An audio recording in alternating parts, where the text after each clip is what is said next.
Hello friends, welcome you in my YouTube channel Indian coaching centre.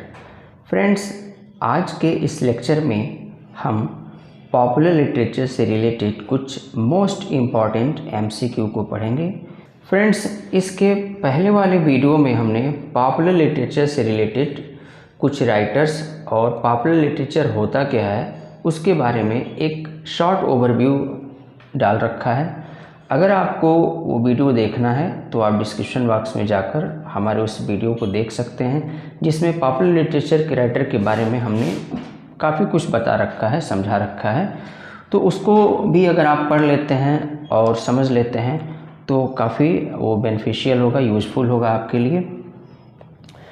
तो friends, आते हैं हम एमसीक्यू क्वेश्चन पे। जो पहला एमसीक्यू क्वेश्चन है, पहला आपका एमसीक्यू क्वेश्चन है शिशिर कुमार दास। जो पहला एमसीक्यू क्वेश्चन है, Shishir Kumar Das was honoured by Tagore research institute. जो पहला क्वेश्चन आपका Shishir Kumar Das was honoured by Tagore research institute के द्वारा। तो शिशिर कुमार दास जो कि एक पॉपुलर लिटरेचर राइटर हैं, बहुत ही फेमस राइटर रहे, तो इनको ऑनर्ड किया गया, सम्मानित किया गया टैगोर रिसर्च इंस्टीट्यूट के द्वारा। तो किस सन में किया गया? तो फ्रेंड्स, इसका जो करेक्ट आंसर है 1996, 1996 में इनको क्या किया गया था? टैगोर रिसर्च इंस्टीट्यूट के द्वारा सम्मानित किया गया था।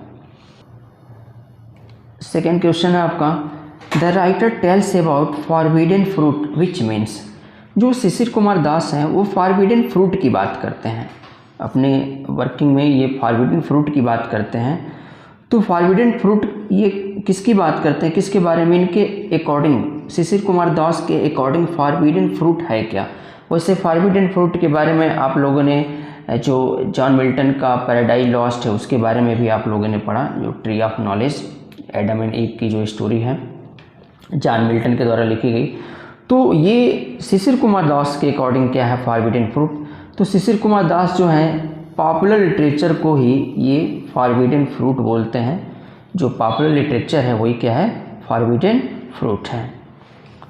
तीसरा क्वेश्चन जो है, तीसरा क्वेश्चन क्या है? तीसरा क्वेश्चन है आपका, the writer found a huge volume of Mahabharata translated from the Sanskrit into. अभी इसके पहले वाले वीडियो में हमने जो बताया है शिशिर कुमार दास के बारे में बताया। शिशिर कुमार दास का जो कंपोजिशन है आपके सिलेबस में दे रखा है, एमए सेकेंड सेमेस्टर के, popular literature and the reading public. ये आपका मतलब जो एस्से है इनका शिशिर कुमार दास का, तो वो उसके बारे में हम बताए हैं कि ये कैसे मतलब पॉपुलर लिटरेचर के बारे में जाने और कैसे इनके अंदर ये हुआ कि इनको पॉपुलर लिटरेचर को पढ़ना चाहिए। उसके बारे में मैंने इसके पहले वाले वीडियो में सारी बातें बता दिया है। अगर आपको इसको समझना होगा तो उसमें आप देख लीजिए। तो ये जो एस्से है इनका popular literature and the reading public, उसमें इन्होंने क्या किया है, ये वहाँ बताते हैं कि वो जब एक लाइब्रेरी में जाते हैं तो बहुत सारे बुक्स को मतलब वो देखते हैं और वहाँ से वो पढ़ते हैं। तो उसी में एक बुक है, the writer found a huge volume of Mahabharata. Mahabharata के बारे में सारे लोग जानते हैं। तो वहाँ पर शिशिर कुमार दास को महाभारत जो की बुक की जो वॉल्यूम है वो मिलती है, जो कि मतलब संस्कृत से ट्रांसलेट किया गया रहता है। तो किस में ट्रांसलेट किया गया रहता है? ये आपका करेक्ट आंसर है बंगाली में ट्रांसलेट किया गया रहता है। ये आपका करेक्ट आंसर है बंगाली में ट्रांसलेट किया गया रहता है। फ्रेंड्स, अब नेक्स्ट क्वेश्चन की तरफ चलते हैं। जो नेक्स्ट क्वेश्चन है, नेक्स्ट क्वेश्चन की तरफ चलते हैं। नेक्स्ट क्वेश्चन आपका question number 4। Question number 4, a copy of the first edition of Agnibeena a collection of poems by. उसी में ये उसी लाइब्रेरी में एक और कॉपी पाते हैं, एडिशन जो रहता है अग्निवीणा का। तो वो जो पोएम्स है, वो कलेक्शन ऑफ पोएम्स है, तो वो किसके द्वारा लिखा गया है? तो वो लिखा गया है काजी नजरुल इस्लाम के द्वारा लिखा गया है। जो काजी नजरुल इस्लाम राइटर हैं उनके द्वारा क्या है, लिखा गया है। फ्रेंड्स, अब नेक्स्ट क्वेश्चन की तरफ आते हैं। पांचवा क्वेश्चन जो है, पांचवा question, the writer found a brand new book entitled. इनको उस लाइब्रेरी में एक और बुक मिलती है, तो उस लाइब्रेरी में एक और बुक मिलती है, तो उस बुक का क्या नाम रहता है? दृष्टिपट। ये दृष्टिपट नाम रहता है। उस लाइब्रेरी में जो बुक पाते हैं ये दृष्टिपट, ये बुक का नाम रहता है। अब क्वेश्चन नंबर 6 की तरफ चलते हैं। क्वेश्चन नंबर जो 6 है, क्वेश्चन नंबर 6 की तरफ चलते हैं फ्रेंड। क्वेश्चन नंबर 6 क्या है कि in his essay popular literature and reading public. अभी इसके पहले हमने बताया कि जो एस्से है popular literature and reading public, ये शिशिर कुमार दास के द्वारा लिखी गई एक बहुत ही अच्छा एस्से है। तो अपने इस एस्से में popular literature and reading public Shishir Kumar Das labels against literary criticism. तो ये क्या करते हैं, ये लेबल्स अगेंस्ट जाते हैं लिटरेरी क्रिटिसिज्म के। तो क्यों जाते हैं यहाँ पे देखिए, इसका जो करेक्ट आंसर है, इसका करेक्ट आंसर है आपका, ये आपका है they are out of touch with the reading public. Next question की तरफ चलते हैं। Next question number 7 question number की तरफ चलते हैं। The education system, the political climate and economic factors are the test for literature for the reading public, who said and where. जो ये जैसे द एजुकेशन सिस्टम है, एजुकेशन सिस्टम आप जानते ही हैं, जो हम पढ़ रहे हैं उसमें क्या सिस्टम है, किस तरह की चीज़ें हैं। उसके बाद से अगली बात करते हैं पॉलिटिकल क्लाइमेट की बात करते हैं, इकोनॉमिक फैक्टर्स की बात करते हैं। ये एक टेस्ट मतलब है फॉर द लिटरेचर के लिए, फॉर रीडिंग पब्लिक के लिए। हु सेड एंड वेयर, इस बात को मतलब ये जो तीनों बातें कही गई हैं, कौन कौन सी बात कही गई? The education system, the political climate and the economic factors. ये तीनों जो बातें कही गई हैं ये किसके द्वारा कही गई हैं और कहाँ पे कही गई हैं? तो ये जो बात करते हैं, एजुकेशन सिस्टम की बात करते हैं, द पॉलिटिकल क्लाइमेट और इकोनॉमिक फैक्टर्स की बात करते हैं, ये आपका करेक्ट आंसर है। शिशिर कुमार दास बात करते हैं और कहाँ पे इन्होंने इसका जिक्र किया हुआ है? Popular literature and reading public, जो इनका एस्से है उसमें इन्होंने क्या किया है? बात किया हुआ है। अब आइए क्वेश्चन नंबर 8 की तरफ चलते हैं। क्वेश्चन नंबर जो 8 है, Mohan who is the hero of Dasyu Mohan speaks German and Russian. जो पॉपुलर लिटरेचर और रीडिंग पब्लिक है उसी में देखिए क्या है, इन्होंने एक वर्क को पढ़ा दस्यु मोहन, तो उसका जो हीरो है मोहन, तो जर्मन भी बोलता है और जर्मन के अलावा क्या क्या बोलता है? वो रशियन भी बोलता है। ये आपका करेक्ट आंसर है, वो रशियन भी बोलता है। आइए अब हम क्वेश्चन नंबर 9 की तरफ चलते हैं। क्वेश्चन नंबर जो 9 है,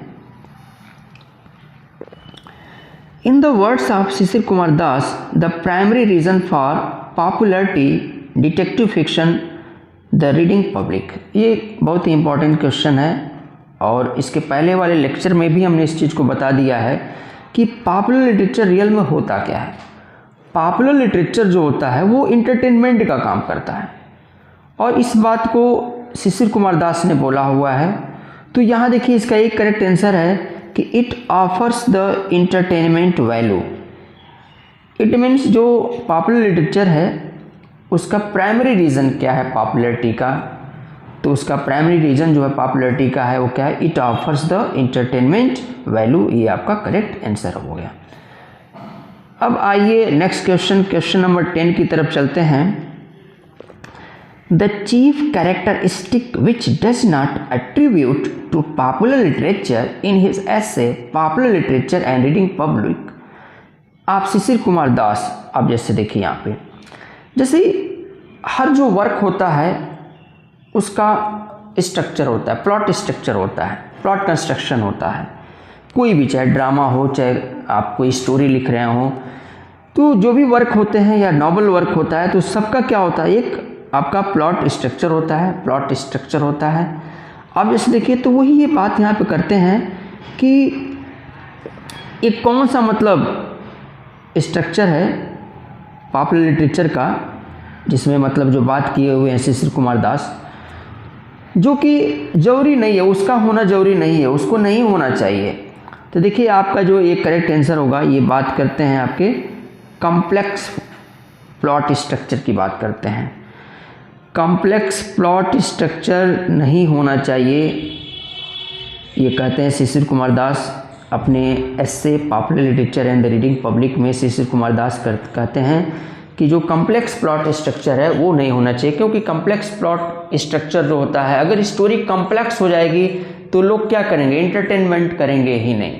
जहाँ पे मतलब क्या होता है, फ्लेक्सिबिलिटी होती है, जहाँ पे चीज़ें एकदम आसानी से समझी जाती हैं, वो क्या होता है, लोग वहाँ पे इंटरटेनमेंट करते हैं। हम किसी चीज़ को जब समझेंगे ही नहीं, कम्प्लेक्स, जैसे लोग कहते हैं बहुत ही कम्प्लेक्स कैरेक्टर है, तो बहुत ही कम्प्लेक्स कैरेक्टर का मतलब सेंस क्या होता है, मतलब उस पर्सन को समझना बड़ा ही मुश्किल है। तो वही बात यहाँ पे जैसे देखिए ये शिशिर कुमार दास करते हैं कि अगर पॉपुलर लिटरेचर का प्लॉट जो है वो कम्प्लेक्स हो जाता है तो उसको समझना बड़ा मुश्किल है, तो इसीलिए ये कहते हैं कि ये पॉपुलर लिटरेचर में कम्प्लेक्स प्लॉट होना ही नहीं चाहिए, ये शिशिर कुमार दास बोलते हैं। आइए फ्रेंड्स क्वेश्चन नंबर 11 की तरफ चलते हैं। क्वेश्चन नंबर जो 11 है, Devdas is written by, Devdas जो कि 1917 में लिखा गया था, किसके द्वारा लिखा गया था, शरत चंद्र चट्टोपाध्याय के द्वारा लिखा गया था। देवदास पे मूवी भी बन चुकी है, एक पुरानी मूवी है जिसपे दिलीप कुमार ने उसमें किया हुआ है, और जो एक बाद में आई थी मूवी शाहरुख खान की। तो ये जैसे देवदास जो है वो किसके द्वारा लिखा गया है, शरतचंद्र चट्टोपाध्याय के द्वारा लिखा गया है। नेक्स्ट क्वेश्चन, क्वेश्चन नंबर 12 की तरफ चलते हैं। Devdas is a Bengali language romance novel, what was the age of the writer when he wrote it. जब ये जो देवदास लिखे थे, ये बंगाली नॉवल है, तो क्या एज थी उस समय राइटर की, शरतचंद्र चट्टोपाध्याय जो इसको लिखे हुए, इनकी क्या एज थी। तो ओनली देखिए ये क्या है, ये 17 ईयर्स ओल्ड थे, ये 17 साल के थे ये जब इसको ये लिखे थे, ये इसकी एज थी। क्वेश्चन नंबर 13 की तरफ चलते हैं। 13 नंबर जो क्वेश्चन है, the character of Parvati was based on real life second wife of जमींदार।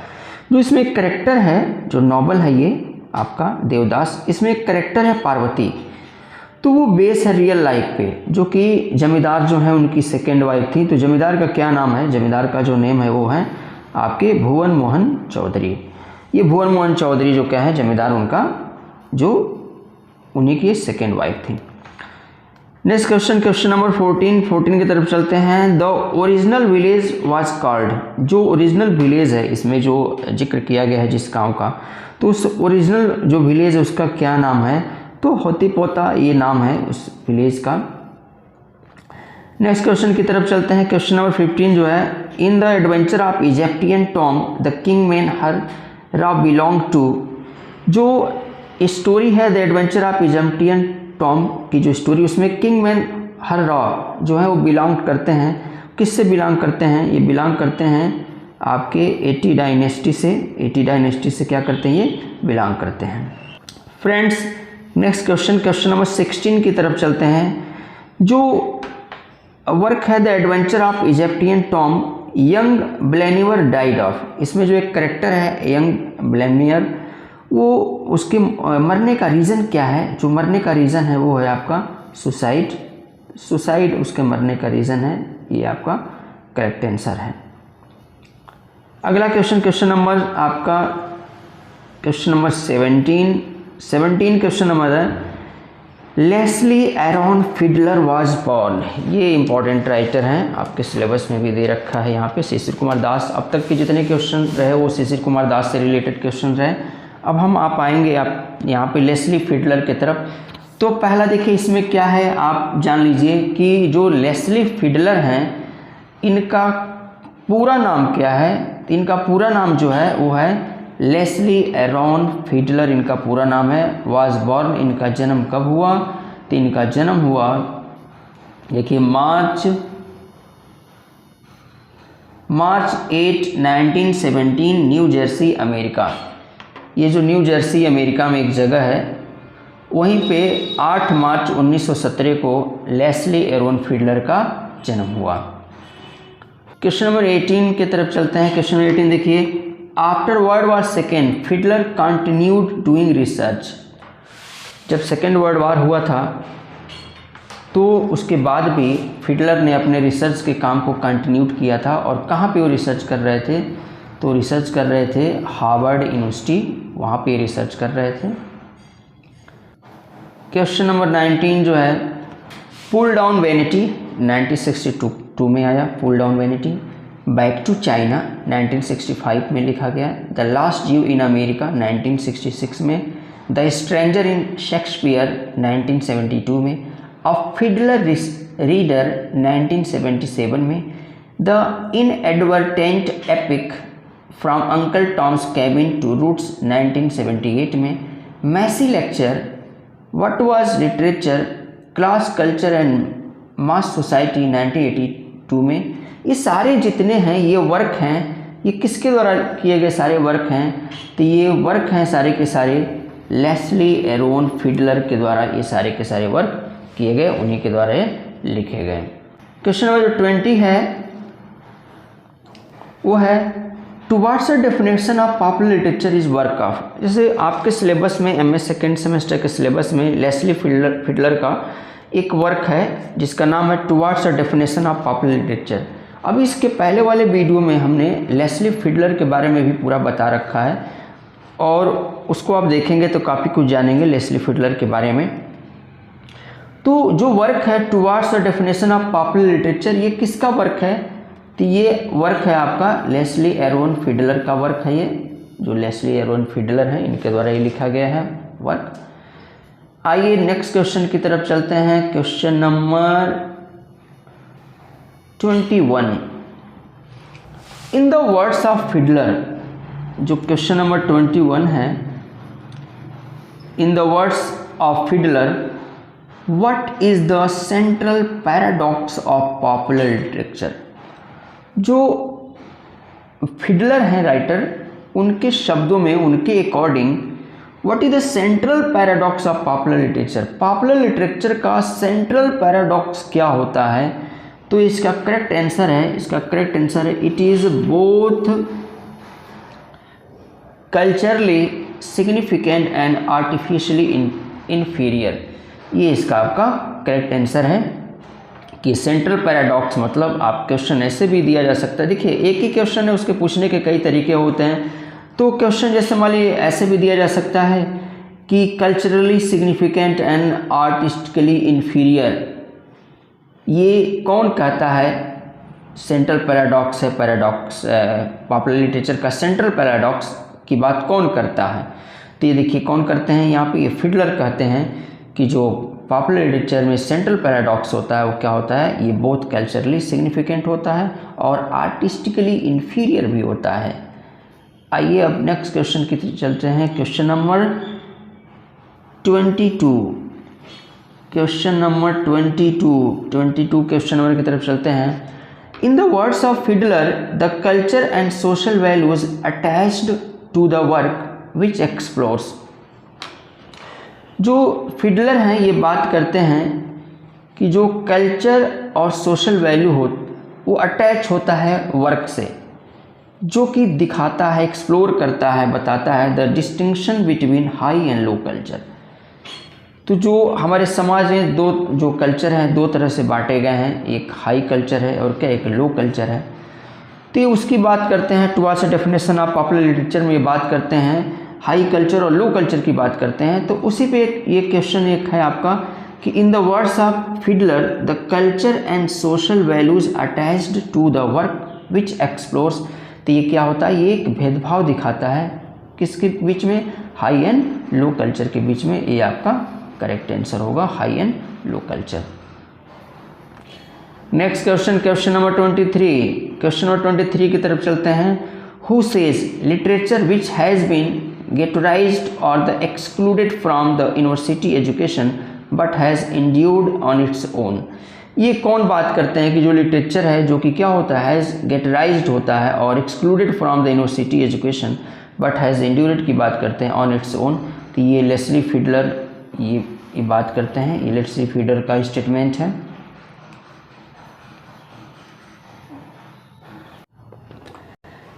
आइए फ्रेंड्स क्वेश्चन नंबर हम चलते हैं, क्वेश्चन नंबर 24 की तरफ चलते हैं। क्वेश्चन नंबर जो 24 है, the murder of Roger acquired, जो मर्डर ऑफ रोजर एक्वार्ड हैं is a detective novel of, जो मर्डर ऑफ रोजर एक्वार्ड हैं तो ये क्या है? एक डिटेक्टिव नावल है और एक किसका एक नावल है? तो ये नॉवल है आपका अगाथा क्रिस्टी। जो अगाथा क्रिस्टी हैं ये एक इंग्लिश राइटर हैं, तो ये इनकी नॉवल है। अगाथा क्रिस्टी के बारे में भी हमने इसके पहले जो वीडियो बनाया है पॉपुलर लिटरेचर पे, उसके इनके बारे में मैंने बता रखा है, अगर जानना होगा तो आप उसको देख सकते हैं। अब देखिए आते हैं हम नेक्स्ट क्वेश्चन नंबर 25। जो 25 क्वेश्चन नंबर है, क्वेश्चन नंबर 25,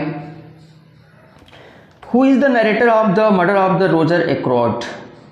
जो आपका नॉवल है the murder of Roger Ackroyd Agatha Christie का, तो उसका नरेटर कौन है? तो जो नरेटर हैं उसके ये हैं doctor James Shepherd. Doctor James shepherd जो हैं उसके नरेटर हैं। ये करेक्ट आंसर है आपका। अगला क्वेश्चन आते हैं क्वेश्चन नंबर 26। क्वेश्चन नंबर 26 की तरफ आते हैं। Who is the sister of James shepherd. जो नरेटर हैं the murder of the Roger Ackroyd, तो उनकी सिस्टर कौन है? तो उनकी सिस्टर है, देखिए यहाँ पे ये मैंने दे रखा है, कैरोलिन शेपर्ड। उनकी सिस्टर का नाम है कैरोलिन शेपर्ड। आइए फ्रेंड्स अब हम नेक्स्ट क्वेश्चन की तरफ चलते हैं। जो नेक्स्ट क्वेश्चन है, नेक्स्ट क्वेश्चन आपका है क्वेश्चन नंबर 27। क्वेश्चन नंबर 27 में who is the murderer in the murder of Roger Ackroyd. अब जैसे देखिए यहाँ पे क्या है, जो क्वेश्चन है, जो क्वेश्चन है इसमें थोड़ा सा स्पेलिंग एरर हो गया है। यहाँ पर ये मर्डर लिख दिया गया है और जो कि इसमें मर्डरर रहेगा। तो क्वेश्चन नंबर जो 27 है, question number 27 who is the murderer रहेगा। हु इज़ द मर्डर लिखा गया यहाँ पे, द मर्डर ऑफ रोजर एक्रोट। कौन है मर्डरर, कौन है? तो देखिए यहाँ पे जो मर्डरर है ये आपका राल्फ पैटोन जो है, ये आपका करेक्ट आंसर है। इनको पूरा नाम जो है कैप्टन राल्फ पैटोन है इनका पूरा नाम। तो ये क्या है, मर्डरर हैं। अब वो आते हैं नेक्स्ट क्वेश्चन, क्वेश्चन नंबर 28 की तरफ। Who is the major Hector Blunt. अब इसमें एक और कैरेक्टर है, the murder of the Roger Ackroyd में एक और कैरेक्टर हैं मेजर हेक्टर ब्लंट। ये कौन है? तो ये आपका करेक्ट आंसर है, जो एक्रोट है इनके फ्रेंड हैं, ये आपके मेजर हेक्टर ब्लंट जो फ्रेंड हैं। अब नेक्स्ट क्वेश्चन की तरफ आते हैं, क्वेश्चन नंबर 29। अब नेक्स्ट क्वेश्चन की तरफ आते हैं, क्वेश्चन नंबर 29 जो क्वेश्चन नंबर है, the murder weapon used the murder of Roger Ackroyd. जो आपका ये वर्क है the murder of Roger Ackroyd, तो इसमें जो मर्डर वेपन किससे वो मर्डर किया जाता है? तो मर्डर किया जाता है पॉइजन दे के मारा जाता है। ये आपका करेक्ट आंसर होगा, पॉइजन। अब आ जाते हैं हम नेक्स्ट क्वेश्चन की तरफ, क्वेश्चन नंबर 30। अब यहाँ से क्वेश्चन नंबर 30 आ गया। क्वेश्चन नंबर 30 जो है, the red headed league first appeared in. जो रेड हेडेड लीग है, ये भी आपकी क्या है, द रेड हेडेड लीग जो है आर्थर कॉनन डॉयल के द्वारा लिखा गया है, जो इंग्लिश राइटर हैं, द रेड हेडेड लीग। तो ये पहली बार अपीयर्ड हुआ, तो पहली बार ये कहाँ पे अपीयर्ड हुआ थी? आया द स्ट्रैंड मैगजीन इन अगस्त 1891। जो स्ट्रैंड मैगजीन है अगस्त 1891 में, वहाँ पे आया द रेड हेडेड लीग। आइए फ्रेंड्स अब नेक्स्ट क्वेश्चन की तरफ चलते हैं। थोड़ा जल्दी मैं आपको बताऊं, क्योंकि क्वेश्चन जो है 105 हैं, 105 क्वेश्चन हैं और इसको जल्दी से टाइम ज़्यादा जाया नहीं करेंगे, जल्दी बताना है हमको। नेक्स्ट क्वेश्चन है आपका question number 31, the protagonist of red headed league Jabez Wilson is a. ये देखिए यहाँ पे जो आपका वर्क है द रेड हेडेड लीग जो है, तो इसमें जो प्रोटोगोनिस्ट है तो कौन है, मतलब जो प्रोटोगोनिस्ट कौन है? जुबैज विल्सन है। जैसे क्वेश्चन इस पर भी पूछा जा सकता है कि द रेड हेडेड लीग का प्रोटोगोनिस्ट कौन है, तो आप मतलब आंसर डालेंगे जॉबेज विल्सन। ये जॉबेज विल्सन जो हैं इसके प्रोटोगोनिस्ट हैं। और उनका क्या ऑक्यूपेशन है, क्या है, मतलब वो इसमें किस चीज़ का काम करते हैं? तो देखिए यहाँ पे करेक्ट आंसर है ये पान ब्रोकर है, ये आपका करेक्ट आंसर है। अगला क्वेश्चन हम चलते हैं question number 32। Question number 32, the purpose of red headed league. क्या पर्पज़ रहता है? जो रेड हेडेड लीग जब बनाया जाता है तो उसका क्या पर्पज़ होता है? तो उसका जो पर्पज़ होता है वो डिस्ट्रैक्ट करना होता है, जॉर्ज विल्सन को डिस्ट्रैक्ट करना होता है। ये आपका करेक्ट आंसर है। अब देखिए आपसे बता दें, नेक्स्ट क्वेश्चन की तरफ चलते हैं। Question number 33। क्वेश्चन नंबर 33 जो है, sir Arthur Ignatius Conan Doyle was British writer of the and physician, he created the character dot dot है इन 1887। देखिए यहाँ पे जो कैनन डॉयल है राइटर, तो इनका पूरा जो नाम है यहाँ पे हमने दे रखा है, लिख रखा है कि पूरा नाम sir Arthur Ignatius Conan Doyle was British writer and physician. एक ब्रिटिश राइटर रहे, फिजिशियन रहे, और उन्होंने एक कैरेक्टर को क्रिएट किया 1887 में, 1800। इट मीन्स अगर इसको शॉर्ट में करते हैं तो जो क्वेश्चन ये है, क्वेश्चन नंबर 33, कि जो राइटर हैं कैनन डॉयल, उन्होंने क्या किया, जो कि ब्रिटिश राइटर रहे और फिजिशियन भी रहे, उन्होंने एक 1887 में एक कैरेक्टर का क्रिएट किया। उस कैरेक्टर का क्या नाम है? तो कैरेक्टर का देखिए नाम है शेरलॉक होल्मस। जो शेरलॉक होल्मस है, इन्होंने कैरेक्टर को क्रिएट किया। अब आ जाते हैं नेक्स्ट क्वेश्चन की तरफ। नेक्स्ट क्वेश्चन जो है question number 34। The Sherlock Holmes stories are milestone in the field of. जो शेरलॉक होल्मस जो स्टोरीज आई, कलेक्शन ऑफ स्टोरीज रहा ये, तो ये एक माइलस्टोन साबित हुआ। तो माइलस्टोन साबित हुआ, किस में माइलस्टोन साबित हुआ? तो एक क्राइम फिक्शन के फील्ड में एक माइलस्टोन साबित हुआ। आइए फ्रेंड्स, अब नेक्स्ट क्वेश्चन, क्वेश्चन नंबर 35 की तरफ चलते हैं। क्वेश्चन नंबर जो 35 है, a study in scarlet 1887। Study in scarlet जो है 1887 में लिखा गया, जो कि एक डिटेक्टिव नावल रहा। It marks the first appearance of. तो it marks the first appearance, इसमें जो क्या होता है, फर्स्ट अपीयरेंस जो होता है वो किसका होता है? तो फर्स्ट अपीयरेंस होता है आपका शेरलॉक होल्मस एंड डॉक्टर वाटसन, जो है इसका फर्स्ट अपीयरेंस होता है। आपका question number 36। From which country has the gold in the bank seller came in red headed league. मतलब किस कंट्री से गोल्ड को क्या होता है, लाया जाता है यहाँ पे द रेड हेडेड लीग में। तो इसका करेक्ट आंसर है फ्रांस। फ्रांस इसका आपका करेक्ट आंसर है। अब आइए हम नेक्स्ट क्वेश्चन की तरफ चलते हैं। Question number 37। Question number 37। अब यहाँ पे देखिए क्या हो गया, ये बहुत ही यहाँ से मतलब इंटरेस्टिंग है आपका है, चूँकि ये सारी चीज़ें फिल्मों से जुड़ी हैं तो काफ़ी इंटरेस्टेड है। इसमें देखिए आपके सिलेबस में है, चेतन भगत के द्वारा लिखी गई एक नॉवल है 5 पॉइंट समवन।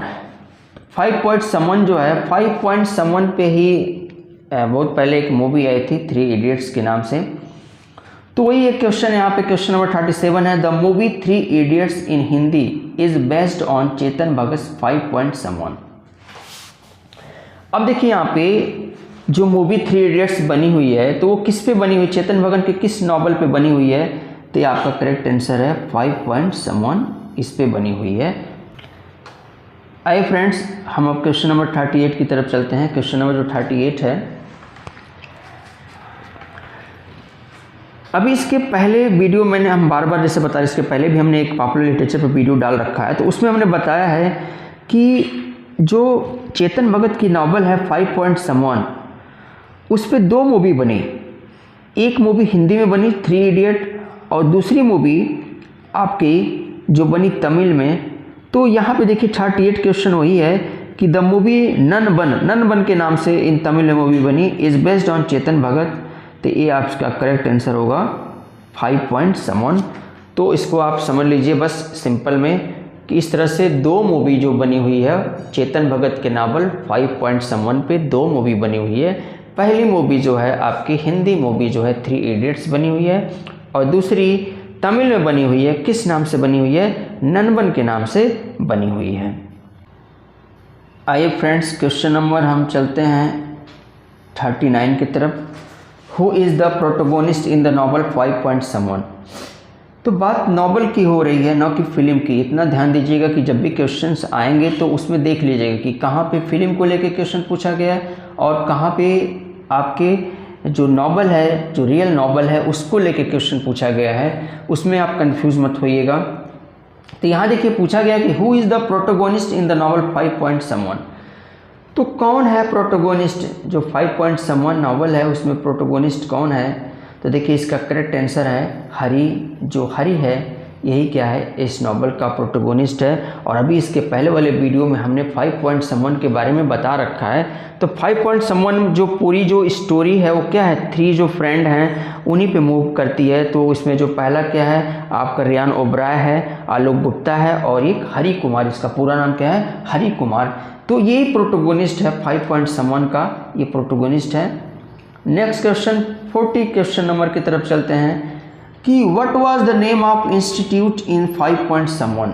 अब देखिए जो 5 Point Someone नॉवल है उसमें किस इंस्टीट्यूट की बात करते हैं। तो उसमें देखिए यहाँ पे जो करेक्ट आंसर है IIT दिल्ली की बात की गई है। वहाँ पे कि क्या किस तरह का पढ़ाई है, किस तरह का वहाँ पे जो सिस्टम है, तो पॉइंट सिस्टम वहाँ पे किस तरह का, उसी की बात ही करते हैं चेतन भगत इसमें 5 Point Someone में। तो IIT दिल्ली जो इंस्टीट्यूट है उसके बारे में यहाँ पे बात किया गया है। अब देखिए यहाँ पे नेक्स्ट क्वेश्चन हम आते हैं क्वेश्चन नंबर 41 क्वेश्चन नंबर जो है कि what was the name of institute in the movie 3 Idiots। ये देखिए नेम स्पेलिंग गलत हो गया है, ये एम की जगह आपका एन रहेगा, NAME। देखिए यहाँ पे क्या है, क्या नेम है institute in the movie 3 Idiots। अब देखिए 2 क्वेश्चन यहाँ पे, एक ऊपर देखिए क्वेश्चन जो लिखा है कि जो नॉवल है 5 Point Someone उसमें इंस्टीट्यूट का क्या नाम है। तो उसमें जो इंस्टीट्यूट है उसका नाम है IIT दिल्ली। और जो मूवी 3 Idiots है उसमें क्या है इंस्टीट्यूट का नाम। तो उसमें जो इंस्टीट्यूट का नाम है वो है imperial college of engineering ICE। इसका जो है आप मूवी देखे होंगे तो बार बार ICE का जिक्र आता है, जो उसका करेक्टर वायरस है तो उसके बार बार वो ICE की बात करते हैं। तो ये देखिए क्या है इसका, ये आपका करेक्ट आंसर है ICE, imperial college of engineering, ये इसका करेक्ट आंसर है। तो इस तरह से 2 क्वेश्चन है। अगर आप नॉवल की बात होगी कि किस इंस्टीट्यूट की बात होती है नॉवल में, तो IIT दिल्ली लिखेंगे आंसर। और अगर मूवी की बात आती है, क्वेश्चन आता है, तो आप imperial college of engineering ICE की बात करेंगे। फ्रेंड्स अब नेक्स्ट क्वेश्चन की तरफ चलते हैं, क्वेश्चन नंबर 42। देखिए अगर ये वीडियो देख रहे हैं आप तो हमारा समझाने का, वैसे मैं चाहूँ तो सीधे पढ़ते पढ़ते फिर आंसर में बताता करूँगा, लेकिन थोड़ा सा हम उसको एक्सप्लेन इसलिए कर रहे हैं कि एक्सप्लेन करके अगर आप सुनेंगे तो एक बार इस वीडियो को देख लेंगे तो मेरा दावा है कि इसमें इससे जुड़े जो भी MCQ आएगा वो आपसे गलत नहीं हो सकता। इसीलिए इस पर हम थोड़ा सा डिस्कस कर रहे हैं, बाकी कोई मेरा दूसरा उद्देश्य नहीं है इसका डिस्कस करने का, ताकि आपके क्वेश्चन जो है वो आपके माइंड में आ जाए। नेक्स्ट क्वेश्चन, क्वेश्चन नंबर 42 की तरफ चलते हैं कि what is not mention in the title of the novel 5 Point Someone। देखिए यहाँ पे आ जाते हैं, जो बात है जो नॉवल है आपका 5 Point Someone, तो वो पूरा क्या एजुकेशन से रिलेटेड चीज़ें उसमें बताई गई हैं। तो क्या उसमें नहीं है, क्या चीज़ नहीं दिखाया गया है। तो देखिए वहाँ पे क्या है, कहीं पे जो एजुकेशन सिस्टम होता है तो देखिए आप सारी चीज़ें होती हैं, वहाँ पे एक्स्ट्रा करिकुलम होता है, उसके बाद से आपके और भी मतलब को करिकुलम आ जाते हैं, तो सब की सब चीज़ें उसमें आती हैं, और स्पोर्ट्स भी होता है। लेकिन जो 5 Point Someone है नॉवल है उसमें स्पोर्ट की बात नहीं की गई है, ये स्पोर्ट को नहीं दिखाया गया है, इसका कहीं से उसमें जिक्र नहीं हुआ है 5 Point Someone। अब आ जाते हैं नेक्स्ट क्वेश्चन, क्वेश्चन नंबर 43 की तरफ आते हैं। Who wrote the immortals of Meluha. ये भी बहुत इंपॉर्टेंट वर्क है आपका। मेलुहा को किसने लिखा, इमॉर्टल्स ऑफ मेलुहा, इसके बारे में भी हमने इसके पहले वाले वीडियो में बता रखा है। आप मेरा अगर इसको MCQ पढ़ रहे हैं तो इसके पहले वाला वीडियो भी आप एक बार देख लीजिए ध्यान से उसको, तो ये MCQ समझने में आपको कोई दिक्कत नहीं होगी। तो कौन लिखा इमॉर्टल्स ऑफ मेलुहा, किसके द्वारा लिखा गया है, तो ये अमीश त्रिपाठी के द्वारा लिखा गया है immortals of Meluha. Next question जो है, नेक्स्ट क्वेश्चन 44 क्वेश्चन जो है ये है कि who ruled over the kingdom of Meluha. जो मेलुहा है, हमने बताया है इसके पहले वाले वीडियो में कि मेलुहा है क्या। तो मेलुहा जैसे सिंधु घाटी की सभ्यता जो है यहाँ पे हुई आपका, तो वो मेलुहा एक राज्य मतलब रहा जो राम थे और उनके वंशज रहे। तो राम के द्वारा ही मेलुहा राज्य को क्या किया गया, बसाया गया। और वहाँ पे मतलब क्या हुए, कौन उस पर शासन किए, कौन शासन करते रहे। तो यहाँ जैसे देखिए क्या है, चूँकि जो श्री रामचंद्र है जिसके बारे में हम लोग पढ़े हुए, पुरुषोत्तम श्री रामचंद्र जी, तो क्या थे, वो सूर्यवंशी थे। तो यहाँ इसका करेक्ट आंसर होगा सूर्यवंशी। कि जो मेलुहा राज्य है उसके ऊपर कौन शासन किए, तो सूर्यवंशियों ने क्या किया, उस पर शासन किया। अब देखिए आपका नेक्स्ट क्वेश्चन जो है question number 45, who was the antagonist in the immortals of Meluha. अब एंटोगोनिस्ट देखिए, प्रोटोगोनिस्ट और एंटोगोनिस्ट दोनों का मतलब क्या होता है, अपोजिट होता है। तो अब यहाँ पे क्या एंटोगोनिस्ट कौन थे इमॉर्टल्स ऑफ मेलुहा में, एंटोगोनिस्ट कौन है, तो उसमें हैं चंद्रवंशी हैं, ये एंटोगोनिस्ट हैं, जैसे सूर्यवंशी और चंद्रवंशी। तो दोनों के बीच में क्या रहा, राइवलरी रहा। तो उसमें जो एंटोगोनिस्ट का जो काम करते हैं, जो स्टोरी अमिश त्रिपाठी ने लिखा हुआ है इमॉर्टल्स ऑफ मेलुहा, तो उसमें जो एंटोगोनिस्ट कौन है, वो हैं आपके चंद्रवंशी। ये आपका करेक्ट आंसर होगा चंद्रवंशी। नेक्स्ट क्वेश्चन की तरफ आते हैं, क्वेश्चन नंबर 46। क्वेश्चन नंबर 46 जो है, the immortals of Meluha was published. जो इमॉर्टल्स ऑफ मेलुहा है वो कब पब्लिश्ड हुआ, फरवरी 2010, फरवरी 2010 में इमॉर्टल्स ऑफ मेलुहा जो क्या हुआ, पब्लिश्ड हुआ। अब फ्रेंड्स अब आ जाते हैं हम नेक्स्ट क्वेश्चन की तरफ। जो नेक्स्ट क्वेश्चन है क्वेश्चन नंबर 47, क्वेश्चन नंबर 47 की तरफ आते हैं। The importance of Somras in the immortals of Meluha. देखिए क्या इम्पोर्टेंस है सोमरस का, सोमरस जो है इमॉर्टल्स ऑफ मेलुहा। जो इमॉर्टल्स ऑफ मेलुहा अमिश त्रिपाठी के द्वारा लिखा गया एक ट्रोलॉजी है जो कि भगवान शिव पे है। लेकिन इसमें जो शिव हैं वो एक साधारण मनुष्य को दिखाया गया है, न कि मतलब जो देवों को देव महादेव हैं उनको, उनके बारे में इसमें बताया गया है। तो इसमें एक सोमरस की बात आती है, ये सोमरस की बात करते हैं। जो सोमरस है, तो सोमरस जो है, सोमरस की ये बात करते हैं। तो क्या है सोमरस, जो सोमरस मतलब का क्या सेंस है यहाँ पे, तो सोमरस का जो सेंस है वो है इमॉर्टेलिटी से। कि इसमें जो सोमरस की बात किया गया है इसको समझ लीजिए थोड़ा सा। तो इसमें जैसे इमॉर्टेलिटी का मतलब क्या होता है, इमॉर्टेलिटी का मतलब होता है अमरत्व। सेंस ये है कि जो सोमरस इसमें जो दिखाया गया है कि जो सोमरस जैसे जो पी लेगा वो क्या हो जाएगा, वो अमर हो जाएगा। तो इसी की ये बात करते हैं, इमॉर्टेलिटी की बात करते हैं कि सोमरस वो रस है जिसके पीने से इंसान क्या हो जाएगा, अमर हो जाएगा। इसका ये जिक्र किए हुए हैं किसमें, इमॉर्टल्स ऑफ मेलुहा में। अगला question, question number 48, Shiva decides to help the Meluhans in their war against the. जैसे शिवा जो हैं वो क्या करते हैं, वो डिसाइड करते हैं जो मेलुहा के वासी हैं उनकी मदद करना, और जो कि मतलब किसके अगेंस्ट, कौन उनके ऊपर अटैक किया रहता है, तो उनके ऊपर अटैक किए रहते हैं चंद्रवंशी जो हैं वो अटैक किए रहते हैं। तो इसलिए वो सोचते हैं उनकी हम हेल्प करेंगे। अगला क्वेश्चन है क्वेश्चन नंबर 49। क्वेश्चन नंबर 49 जो है, Shiva, Sati, the lord of people, Nandi, Veerbhadra, Daksh. आज देखिए कनखला, पार्वतेश्वर, इतने सारे ये हैं नाम जो हैं, शिवा हुए, Sati, the lord of people, Nandi, Veerbhadra, Daksh, Kanakhala और पार्वतेश्वर जो हैं ये कैरेक्टर्स हैं। किस में कैरेक्टर्स हैं, किस नॉवल में इनके बारे में बात की गई है। तो ये जैसे देखिए द इमॉर्टल्स ऑफ मेलुहा जो कि है अमिश त्रिपाठी के द्वारा लिखा गया, ये सारे के सारे इसके कैरेक्टर्स हैं। अब फ्रेंड्स नेक्स्ट क्वेश्चन की तरफ आते हैं, क्वेश्चन नंबर 50।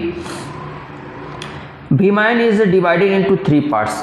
ये देखिए जो अगला मतलब है भीमायन। भीमायन जो है आपका एक वर्क है, और भीमायन जो वर्क है किसके द्वारा है, दुर्गा बाई व्योम और सुभाष व्योम। जो दुर्गा बाई जो व्योम है और सुभाष व्योम के द्वारा लिखा गया है ये भीमायन। तो ये जो भीमायन है ये डिवाइडेड इनटू 3 पार्ट्स। ये 3 पार्ट में क्या है, डिवाइड है। तो जो इसका पहला पार्ट है वो क्या है, वाटर। पहला पार्ट क्या है, वाटर। ये पहला पार्ट जो वाटर है describes Bheem's childhood and experience. ये जो भीमायन जो है आपका वर्क ये 3 पार्ट में है। तो पहला पार्ट क्या है? पहला पार्ट आपका वाटर है। पहला पार्ट जो वाटर है तो उसमें किसके बारे में वर्णन किया गया, क्या बताए हैं उसमें? तो उसमें जैसे देखिए क्या है बताया गया है, कास्ट बेस्ड डिस्क्रिमिनेशन, ये आपका करेक्ट आंसर होगा। जो जाति भेदभाव रहे उसके बारे में क्या किया गया है, बताया गया है। जो जब भीमराव जब बचपन में थे, अपने चाइल्डहुड में थे, तो किस तरह का जाति भेदभाव था, तो उसके बारे में वाटर में बताया गया है। इसमें देखिए क्वेश्चन जो हैं कई तरह से क्वेश्चन पूछे जा सकते हैं, जो भी मतलब जो बनाया जाता है एमसीक्यू, कई क्वेश्चन को लेके बनाया जा सकता है। जैसे मान लीजिए कि आपका क्वेश्चन ये भी पूछा जा सकता है कि भीमायन जो है वो कितने पार्ट में डिवाइड है, तो कितने पार्ट में डिवाइड है, तो आप उसका करेक्ट आंसर होगा 3 पार्ट में डिवाइड है।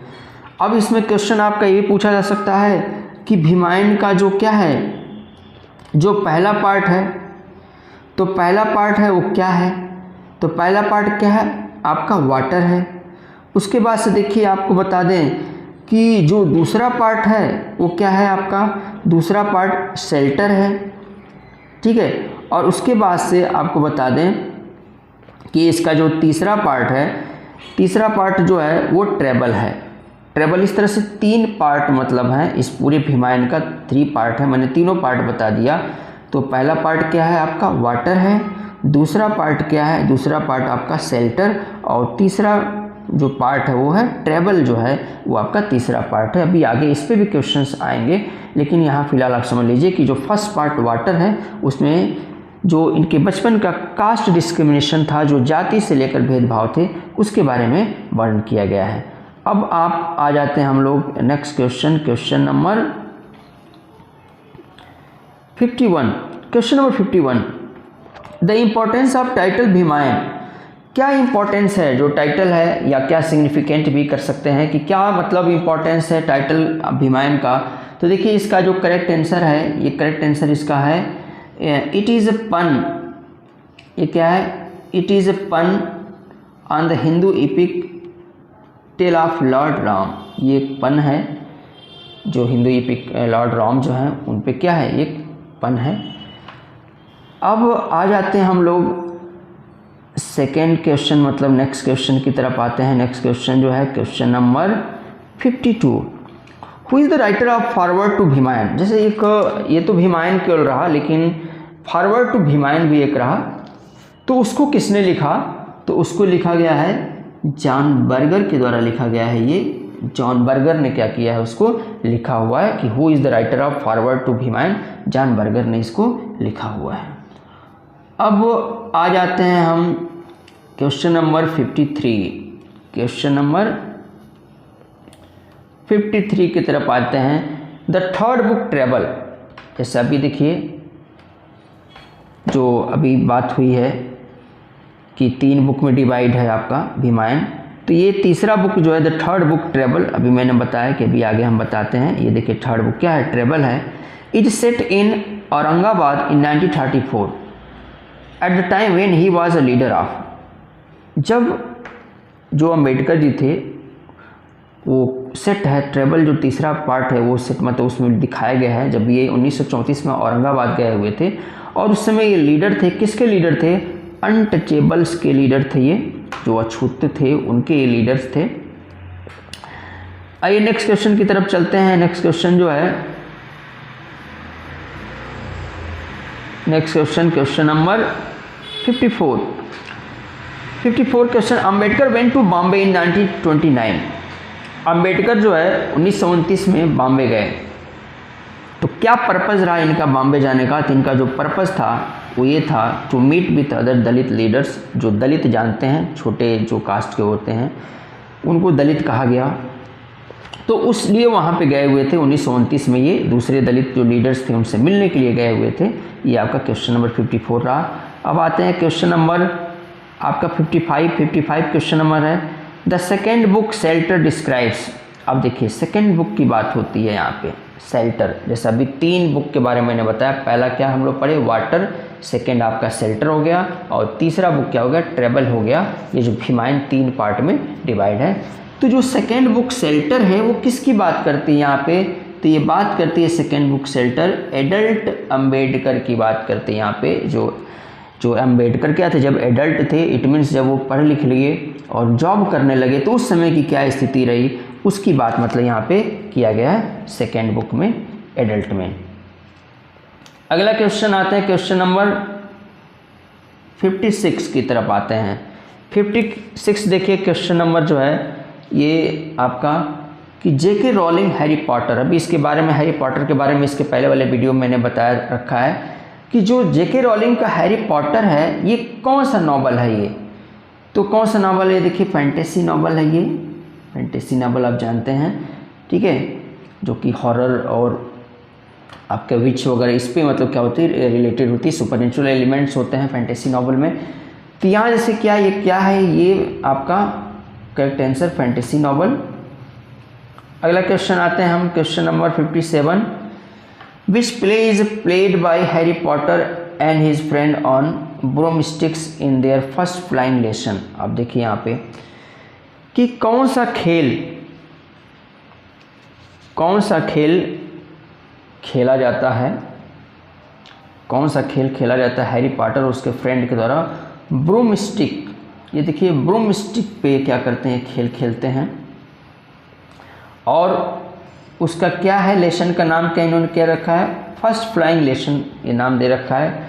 तो उस गेम का क्या नाम है, उस गेम का नाम है देखिए यहाँ पे क्विडिच ब्लडगर स्निच, ये आपका क्या उस गेम का नाम है। तो इसमें देखिए कई क्वेश्चन बन सकते हैं।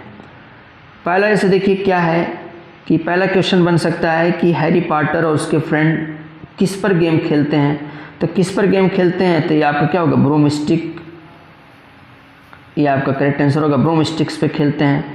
और किस लेसन में खेलते हैं, तो किस लेसन में खेलते हैं, तो देखिए क्या हो गया, ये फ्लाइंग लेसन आ गया आपका, फर्स्ट फ्लाइंग लेसन में खेलते हैं।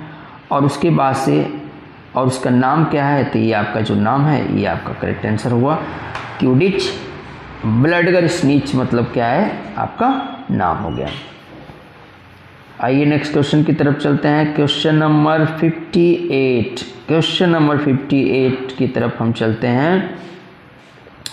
What is the age of Harry Potter, Harry Potter का एज क्या है, तो देखिए एकदम सिंपल सा है ये, आप लोग जानते भी होंगे 11 ईयर्स ओल्ड।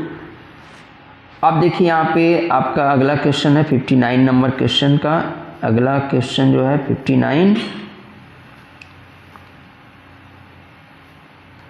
ये 59 क्वेश्चन,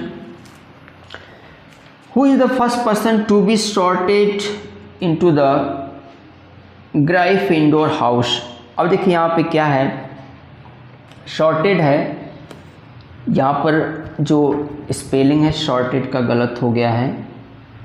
यहाँ पे देखिए यहाँ पे लिखा गया है कि who is the first person to sorted, ये सॉर्टेड में एस ये एच नहीं रहेगा, ये एच नहीं रहेगा आपका, SORTED केवल है, ठीक है, ये आपका सॉर्टेड।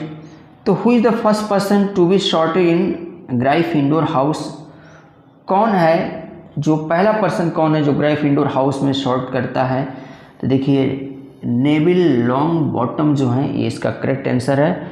और इसके अलावा एक चीज़ और जान जाइए कि सबसे पहले कौन मतलब यहाँ पे नेविल लॉन्ग बॉटम जो है वो मतलब शॉर्ट करती हैं वहाँ पे, उसके तुरंत बाद हैरी शॉर्ट करते हैं, और उसके मतलब क्या होता है उसके बाद से हरमियोन्स, ये तीन मतलब जो करेक्टर हैं, पहले नेविल फिर हैरी पॉटर जो है वो, और उसके बाद से हरमियोन शॉर्ट करते हैं। इसको अपने जानकारी के लिए समझ लीजिए, ये हम यहाँ पे बता दे रहे हैं, ठीक है। एक बार और हम आपको बता देते हैं कि फर्स्ट मतलब शॉर्ट कौन करते हैं, नेविल लॉन्ग बॉटम, ये जो है नेविल लॉन्ग बॉटम जो ये है फर्स्ट पहले, उसके बाद से हैरी, और हैरी के बाद से हरमियोन्स मतलब जो है वो जाते हैं। तो ये आपका करेक्ट आंसर हो गया। अब आते हैं हम लोग next question, question number 60, question number 60 की तरफ आते हैं। क्वेश्चन नंबर जो 60 है, what is the name of school where Harry Potter learns magic, क्या नाम है उस स्कूल का जहाँ पे क्या हैरी पॉटर और उसके जो फ्रेंड हैं वो मैजिक सीखते हैं। तो क्या नाम है स्कूल का, देखिए Hogwarts school of witchcraft and wizardry, ये इस स्कूल का नाम है। ये देखिए उस स्कूल का क्या नाम है जहाँ पे ये लोग मैजिक सीखते हैं। तो स्कूल का नाम है Hogwarts school of witchcraft and wizardry, ये स्कूल का नाम है। अब आते हैं हम नेक्स्ट क्वेश्चन, क्वेश्चन नंबर 61 देखिए, write the name of the headmaster of the school Hogwarts school of witchcraft and wizardry. अभी मैंने इसके पहले बताया कि स्कूल का क्या नाम रहा। अब यहाँ पे अगला क्वेश्चन आता है कि उस स्कूल का हेड मास्टर कौन है। जैसे हेड मास्टर होते हैं, प्रिंसिपल होते हैं, मैनेजर होते हैं, सारे क्या होते हैं कि स्कूल में एक सिस्टम है। और देखिए ये पूरा समाज जो है ये क्या एक सिस्टम से बंधा हुआ है, चाहे वो ऑफिस हो या घर हो या स्कूल हो, कॉलेज हो, कहीं पर भी हो। तो जो स्कूल है Hogwarts school of witchcraft and wizardry, उसके हेड मास्टर कौन है? तो उसके हेड मास्टर हैं एल्बस अब देखिए डम्बलडोर, ये देखिए डम्बलडोर जो है उसके क्या है हेड मास्टर हैं। अगला क्वेश्चन, क्वेश्चन नंबर 62 देखिए, रे Bradbury is the writer of. जो रे ब्रैडबरी हैं वो राइटर हैं, कहाँ के राइटर हैं? ये अमेरिका के हैं। देखिए ये अमेरिकन राइटर हैं। नेक्स्ट क्वेश्चन जो है, नेक्स्ट क्वेश्चन आपका फ़ारेनहाइट। नेक्स्ट क्वेश्चन जो है Fahrenheit 451 is a dystopian novel bye रे ब्रैडबरी, इट पब्लिश्ड। अब देखिए यहाँ पे ये जो बात होती है कि जो रे ब्रैडबरी के द्वारा लिखी गई जो नॉवल है फ़ारेनहाइट 451, एक डायस्टोपियन नॉवल है। तो डायस्टोपियन नॉवल है तो ये कब पब्लिश्ड हुई? तो ये पब्लिश्ड हुई, इसका करेक्ट आंसर है 19 अक्टूबर 1953। 19 अक्टूबर 1953 में क्या हुई थी? ये नॉवल पब्लिश्ड हुई थी। नेक्स्ट क्वेश्चन की तरफ हम चलते हैं। नेक्स्ट क्वेश्चन जो है question number 64। Question number 64, what is the significance of the title Fahrenheit 451? देखिए अभी इसके पहले लेक्चर में जो पॉपुलर लिटरेचर पे मैंने लेक्चर दे रखा था उसमें भी इस चीज़ को हम बताए हुए हैं कि क्या सिग्निफिकेंस है, क्या इंपॉर्टेंस है टाइटल फ़ारेनहाइट 451। जो फ़ारेनहाइट 451 है, आखिर इसका टाइटल फ़ारेनहाइट 451 क्यों लिखा गया? तो यहाँ से देखिए क्या है, द फ़ारेनहाइट 451 जो है the temperature at which book paper catches fire and Burns. ये फ़ारेनहाइट 451 एक ऐसा टेम्परेचर है, एक ऐसा तापमान है, इस तापमान पे जो क्या होते हैं, जो बुक होते हैं उनमें आग पकड़ लेती है और वो क्या होते हैं, जल जाते हैं। तो ये इसका इम्पोर्टेंस है, ये इसका सिग्निफिकेंस है। आपका जो करेक्ट आंसर है ये temperature, the temperature of which book paper catches fire and Burns. इसके पहले वाले लेक्चर में भी मैंने इसके बारे में बताया हुआ है, इस नॉवल के बारे में बताया है, राइटर के बारे में थोड़ा सा बता रखा है। क्वेश्चन नंबर आ जाइए 65 की तरफ। क्वेश्चन नंबर 65 जो है कि who is the guy Montag in novel Fahrenheit 451। देखिए जो गाय मोंटोंग है वो कौन है? तो देखिए बहुत ही सिंपल सा क्वेश्चन है ये प्रोटोगोनिस्ट है एंड फायरमैन है। इस नॉवल का क्या है, प्रोटोगोनिस्ट है और फायरमैन है। ये क्या करता है, किताबों को जलाता है और बाद में इसके एक फ्रेंड मतलब मिलते हैं। अभी इसके बारे में भी क्वेश्चन मतलब आएगा कि वो जो फ्रेंड का क्या नाम है, तो वो उसको समझाते हैं तो फिर वो क्या होता है, इन चीज़ों को छोड़ता है। तो कौन है गाय मोंटोंग, कौन है इस नॉवल में? तो प्रोटोगोनिस्ट है एंड फायरमैन है। नेक्स्ट क्वेश्चन की तरफ आते हैं। Question number 66। Question number 66, who is the Clarissa McKellen in the novel Fahrenheit 451। क्लैरिसी देखिए मैकेलन कौन है? तो सिंपल सी जैसे सीज जो नेबर ऑफ मोंटोंग है, ये जो मोंटोंग मतलब क्या है, जो प्रोटोगोनिस्ट हैं इस नॉवल के, उसकी नेबर है, उसकी पड़ोसी है ये। अगला क्वेश्चन है क्वेश्चन नंबर 67। जो क्वेश्चन नंबर 67 है कि who inspires Montag to question the society where he lives. जो क्लैरिसी मैकेलन है वो क्या करती है, वो इंस्पायर करती है, ये इसका करेक्ट आंसर है। वो इंस्पायर करती है मोंटोग को कि वो सोसाइटी से कम क्वेश्चन करे जहाँ पर वो रहता है। मोंटोग टू क्वेश्चन द सोसाइटी, तो वो उसको इंस्पायर करती है क्लैरिसी मैकेलन को, उसे क्वेश्चन करने के लिए। नेक्स्ट क्वेश्चन की तरफ आते हैं। नेक्स्ट क्वेश्चन जो है आपका कि who is the favour in the novel Fahrenheit 451। देखिए अभी इस पर हमने बताया कि कौन है यहाँ पे जो अ फेवर कौन है, तो ये देखिए इसका करेक्ट आंसर है कि a former English professor who is the friend of Montag. ये जो फेवर है ये कौन है, फ़ारेनहाइट 451 में इनका क्या रोल है, तो एक फॉर्मर रिटायर ये क्या होते हैं इंग्लिश प्रोफेसर रहते हैं और जो कि फ्रेंड भी रहते हैं मोंटॉग के, और यही क्या करते हैं इसको ये समझाते हैं, इनको हेल्प करते हैं, सारी चीज़ों को बताते हैं कि क्या चीज़ गलत है क्या सही है, कन्विंस करते हैं इन सब चीज़ों से दूर रहने के लिए यहाँ पे, तो इनका भी एक इम्पॉर्टेंट रोल है। आइए अब नेक्स्ट क्वेश्चन की तरफ चलते हैं। नेक्स्ट क्वेश्चन जो है क्वेश्चन नंबर 69। क्वेश्चन नंबर जो 69 है, Fahrenheit 451 was written by Bradbury during the, ये देखिए यहाँ पे जो करेक्ट आंसर है कि फ़ारेनहाइट 451 जो लिखा गया ब्रैडबरी के द्वारा वो किस समय लिखा गया, तो लिखा गया second red square and McCarthy era. अब आप समझ लीजिए, देखिए जो second red square and McCarthy era, थोड़ा सा देखिए फ्रेंड हम आपको बता दें क्या है ये आपका जो सेकेंड रेड स्केयर है मैकार्थी एरा क्या है। मैकार्थी जो है मैकार्थीइज्म से रिलेटेड है, मैकार्थीइज्म का दूसरा नाम क्या रहा आपका, रेड स्केयर रहा, और इसका जो टाइम था वो टाइम था 1939 से 1945। ये जो इसका टाइम था 1939 से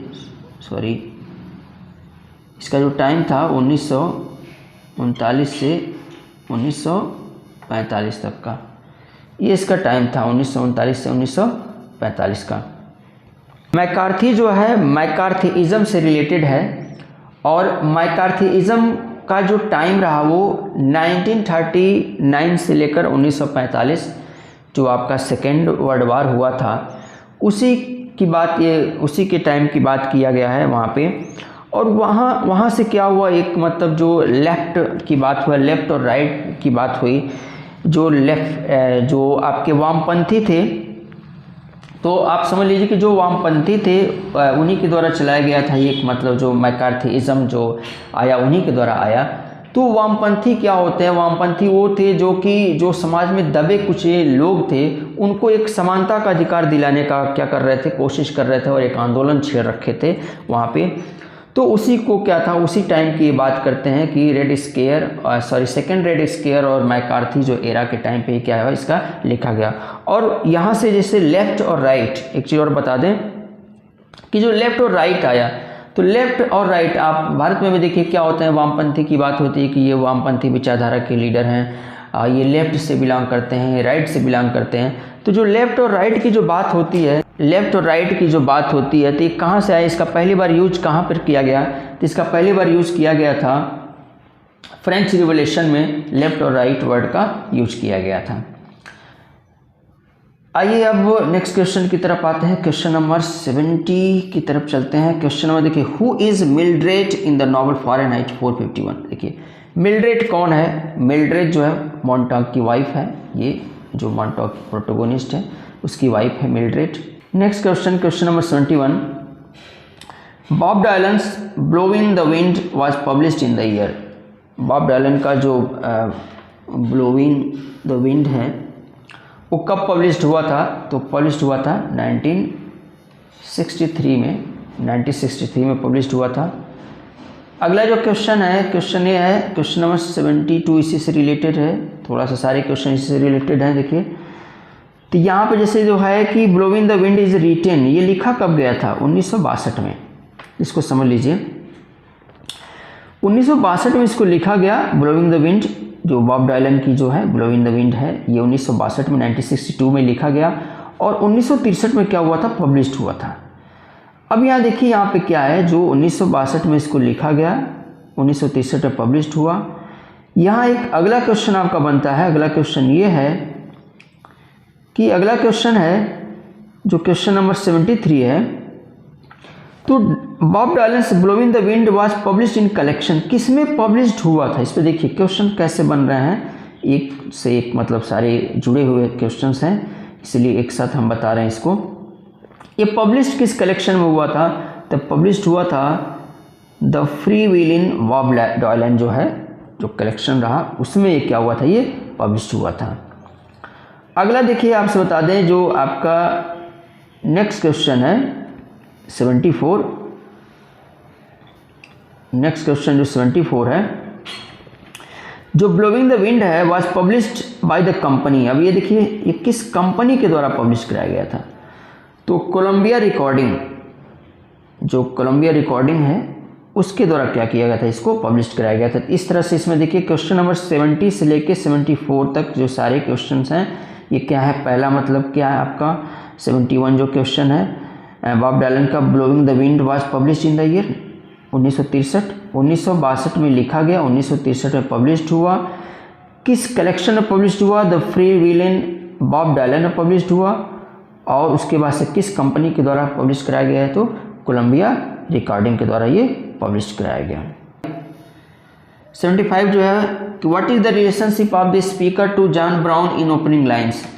बॉब डायलन का ही एक है आपका जो वर्क है, जो वर्क इनका है जॉन ब्राउन है, तो उसमें उसी से एक क्वेश्चन है कि what is the relationship of the speaker John Brown in the opening lines. तो जॉन ब्राउन जो हैं उनका स्पीकर से क्या रिलेशन है, ओपनिंग लाइन्स जो हैं उसमें क्या रिलेशन दिखाया गया है, तो देखिए ये आपका करेक्ट आंसर है, the speaker is the enemy of John brown. उसमें ये दिखाया गया है कि जो स्पीकर है वो जॉन ब्राउन का क्या है, एनिमी है, ये आपका करेक्ट आंसर है।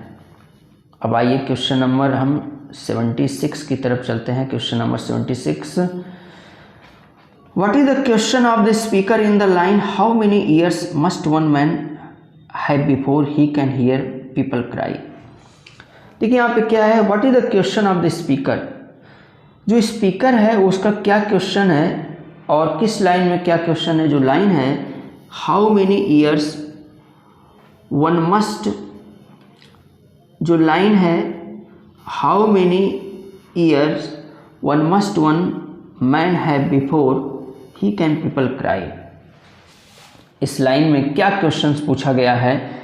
यहाँ देखिए स्पीकर का के द्वारा क्या क्वेश्चंस पूछा गया है, तो क्वेश्चन है का जो आंसर है वो ये है, क्वेश्चन का आंसर है the compassion and empathy of humanity, ये आपका क्या है करेक्ट आंसर है। नंबर जो 77 है इसमें देखिए क्वेश्चन है कि blowing the wind has been described as, जो ब्लोइंग द विंड है उसको डिस्क्राइब किया गया है, किस रूप में डिस्क्राइब किया गया है, तो ये आपका करेक्ट आंसर है, ये आपका करेक्ट आंसर है। किस रूप में दिखाया गया है, इम्पेनेट्रेबल और एम्बिगुअस के रूप में दिखाया गया है। इम्पेनेट्रेबल का सेंस इम्पॉसिबल से होता है और एम्बिगुअस का मतलब होता है अनेकार्थी, जिसके क्या है बहुत सारे, able to be understand in more than one way, जो समझता उसी को एम्बिगुअस बोला जाता है, और इम्पेनेट्रेबल का मतलब मैंने बताया ही इम्पॉसिबल होता है। आइए फ्रेंड्स अब हम नेक्स्ट क्वेश्चन, क्वेश्चन नंबर 78 की तरफ चलते हैं। इन 2004 blowing the wind was ranked number 14 on. 2004 में ब्लोइंग द विंड को क्या किया गया था, रैंक किया गया था 14 ऑन, 14वें नंबर पे। देखिए तो किस मैगजीन के द्वारा किया गया था, ये मैगजीन का नाम है रोलिंग स्टोन मैगजीन के द्वारा क्या किया गया था, इसको 14वें नंबर पे रखा गया था। आइए फ्रेंड्स क्वेश्चन नंबर 79 की तरफ चलते हैं। ब्लोइंग द विंड है by Dylan has echoes and influences from, जो ब्लोइंग द विंड है वो डायलन के द्वारा वो इकोज है और इन्फ्लुएंस, मतलब जो उसमें बात कही गई है वो कहाँ से प्रभावित रही, वो किसके इकोज है वो। तो देखिए इसका जो करेक्ट आंसर है, इसका करेक्ट आंसर है the Old Testament book of Ezekiel. जो Old Testament book of Ezekiel जो है उसी का ये क्या है, उसी से इन्फ्लुएंस होकर क्या किया गया था, ब्लोइंग द विंड लिखा गया था डायलन के द्वारा, और इको करता उसी के बारे में। थोड़ा सा आप देखिए आपको बता दें, जैसे जो बुक ऑफ एजेकियल है क्या, जो बुक ऑफ एजेकियल जो है ये एक थर्ड बुक माना जाता है, ये देखिए थर्ड बुक माना जाता है लेटर प्रॉफिट्स का, जो आपके तनाख हुए, one of the major prophet book रहा। और तनाख क्या होता है, तनाख जो होता है द हैब्रू बाइबल को ही तनाख बोला गया। तो ये आपका old Testament book of Ezekiel के बारे में थोड़ा सा मैंने बता दिया। अब आइए हम नेक्स्ट क्वेश्चन की तरफ चलते हैं। जो नेक्स्ट क्वेश्चन है क्वेश्चन नंबर 80। क्वेश्चन नंबर 80 जो है देखिए, blowing the wind has been described as anthem of the, जो ब्लोइंग द विंड है वो डिस्क्राइब करता है एक एंथम के रूप में, और वो एंथम क्या है, सिविल राइट्स मूवमेंट की बात करता है। अब ये जान जाइए आप कि सिविल राइट मूवमेंट्स क्या होता है, नागरिक अधिकार आंदोलन। सिविल राइट्स मूवमेंट को हम बोलते हैं नागरिक अधिकार आंदोलन। और ये देखिए यहाँ पे जो टाइम रहा, जो इसका टाइम रहा, सिविल राइट्स मूवमेंट का जो टाइम था वो रहा, सिविल राइट्स मूवमेंट का जो टाइम था वो रहा 1954 से लेके 1968 1954 से लेके 1968 तक का जो टाइम रहा वो क्या रहा, वो सिविल राइट मूवमेंट का टाइम रहा। और ये रहा ऐसा, ये जैसे एक ये जो मूवमेंट हुआ वो अमेरिका में हुआ, और इसका मेन उद्देश्य क्या था, इसका मेन उद्देश्य ये था कि जो वहाँ पे नस्ल भेदभाव था, जो अमेरिकन अफ्रीकन के बीच में जो क्या था, जो नस्ल भेदभाव था, उसके खिलाफ क्या था, ये एक आंदोलन था कि नहीं, सबको समानता का अधिकार दिया जाए, इसमें काले गोरे या इस तरह की चीज़, किसी तरह का कोई डिस्क्रिमिनेशन न रखा जाए। तो उसी को लेके क्या हुआ था, सिविल राइट्स मूवमेंट हुए थे। तो वो जो ब्लोइंग द विंड है वो उसी की बात होती है यहाँ पे। ये आपका करेक्ट आंसर रहा। आइए अब नेक्स्ट क्वेश्चन की तरफ चलते हैं। Question number 81, the tone of blowing the wind is that of, जो टोन है जनरली जो गाने होते हैं उसके सॉन्ग, और इसका जो ब्लोइंग द विंड है, इसका जो टोन है वो क्या, वो इनडिफरेंट है, बिल्कुल आपका इनडिफरेंट है। अब देखिए आपका आ जाते हैं next question, question number 82 number जो क्वेश्चन है कि which line from blackbird includes a reference to a broken being. जो आपका ब्लैक बर्ड है, ब्लैक बर्ड के बारे में बता दें हम आपको, बीटल्स नाम का बैंड है, उसी के द्वारा क्या किया गया, ये गाया गया, मतलब जो ब्लैक बर्ड जो है ये। तो वो यहाँ पे which line from the blackbird includes the reference to a broken being की बात करते हैं, यहाँ पे ब्रोकन बीइंग की बात करते हैं। तो किस लाइन में इसकी बात की गई है, ब्रोकन की बात किस लाइन में किया गया है, ब्रोकन की बात किस लाइन में किया गया है। तो देखिए यहाँ पे आपका जो करेक्ट आंसर है, करेक्ट आंसर आपका ये है, ये आपका करेक्ट आंसर है कि blackbird singing of the dead of night take these broken wings learn to fly all your life, all your life है। और इसमें एक लाइन और नीचे आ गया है, यहाँ पे देखिए, you were only waiting for the moment to arise. तो इसको देख लीजिएगा, जो क्वेश्चन नंबर आपका क्या है, क्वेश्चन नंबर आपका 82 है। 82 में जो क्वेश्चन है कि which line from the blackbird includes a reference to a broken being. तो ये आपका लाइन है, ये आपकी लाइन है, पूरा टोटल यहाँ तक है। देखिए, black bird singing the dead of night, ये दो बार हो गया है, एक बार आपका डिलीट होगा। उसके बाद से देखिए, take this broken wings learn to fly all your life, you are only waiting for this moment to arise, ये आपका करेक्ट आंसर हो जाएगा। आइए फ्रेंड्स नेक्स्ट क्वेश्चन की तरफ चलते हैं। क्वेश्चन नंबर 83, क्वेश्चन 83 जो है, black bird is a song by the English rock band, किसके द्वारा गाया गया। जो ब्लैक बर्ड सॉन्ग है, अभी इसके पहले भी हम बता दिए, द बीटल्स के द्वारा। यहाँ पे आंसर आपका द बीटल्स हो जाएगा। क्वेश्चन नंबर आपका आ जाइए 84 जो है, क्वेश्चन 84 जो है, the Beatles also known as, जो बीटल्स है ना उनको एक और नाम से जाना गया। तो क्या नाम से जाना गया, द वाइट एल्बम के नाम से भी किया गया। बीटल्स जो रॉक बैंड है उसको जाना गया द वाइट एल्बम के नाम से। अगला question, question number 85, the song was black bird released, जो सॉन्ग रहा ब्लैक बर्ड वो कब रिलीज हुआ। तो ये रिलीज हुआ 22 नवंबर 1968 में, 22 नवंबर 1968 में क्या हुआ, ये रिलीज हुआ। उसके बाद से देखिए अगला क्वेश्चन आते हैं। अगला क्वेश्चन जो है क्वेश्चन नंबर 86, जो ये तो ऊपर रहा कि कब रिलीज हुआ, अभी रिकॉर्ड कब हुआ था। तो रिकॉर्ड हुआ था 11 जून 1968 में, 11 जून 1968 में क्या हुआ था, ये रिकॉर्ड हुआ था। यहाँ पे अगला क्वेश्चन जो 87 है, नेक्स्ट क्वेश्चन जो है 87 जो है, इसमें ये है कि जो सॉन्ग ब्लैक बर्ड है वो रिकॉर्ड कहाँ पे रिकॉर्ड किया गया था। किस स्टूडियो में? तो ये देखिए EMI रिकॉर्डिंग स्टूडियो जो कि लंदन में, यहाँ पे वहाँ पे क्या किया गया था, इसको रिकॉर्ड किया गया था।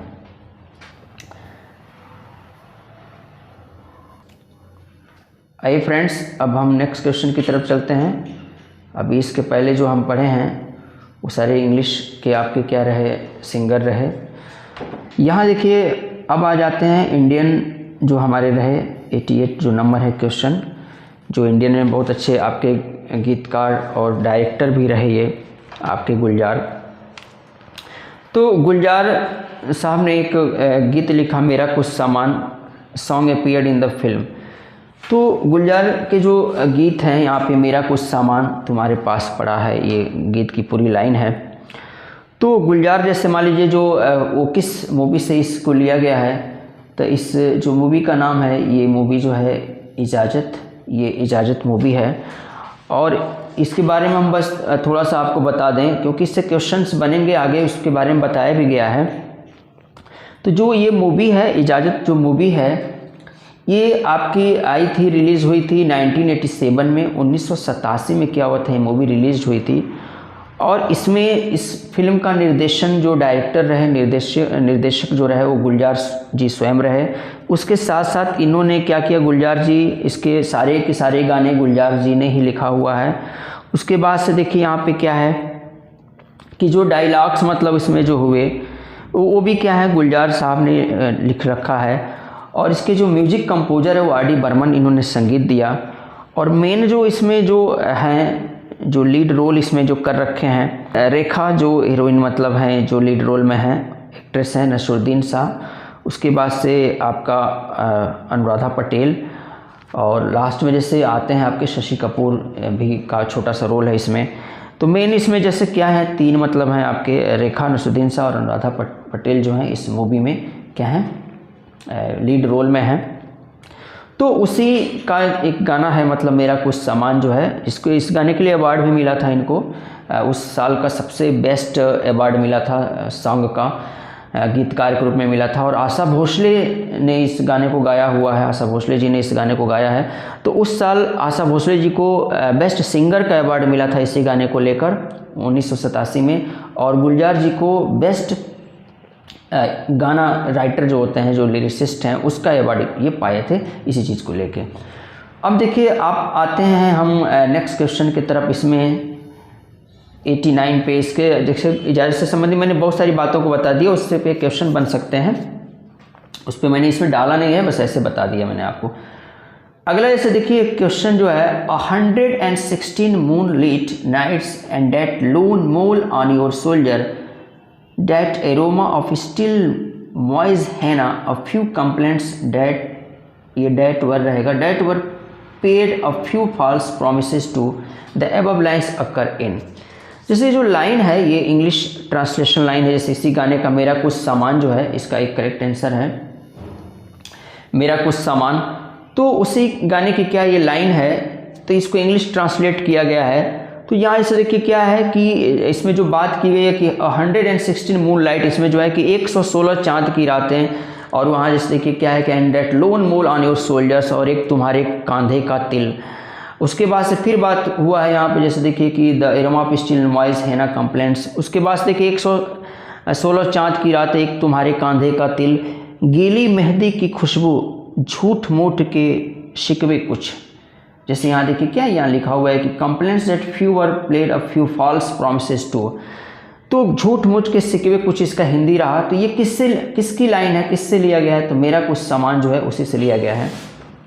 और ये जो नेक्स्ट क्वेश्चन है आपका, नेक्स्ट क्वेश्चन आपका जो है क्वेश्चन नंबर 90 है, the promises made me white lies remind me of them, send them है यहाँ पे, ये टाइप में गड़बड़ी हो गया है, ये देम THEM है, ये देम होगा।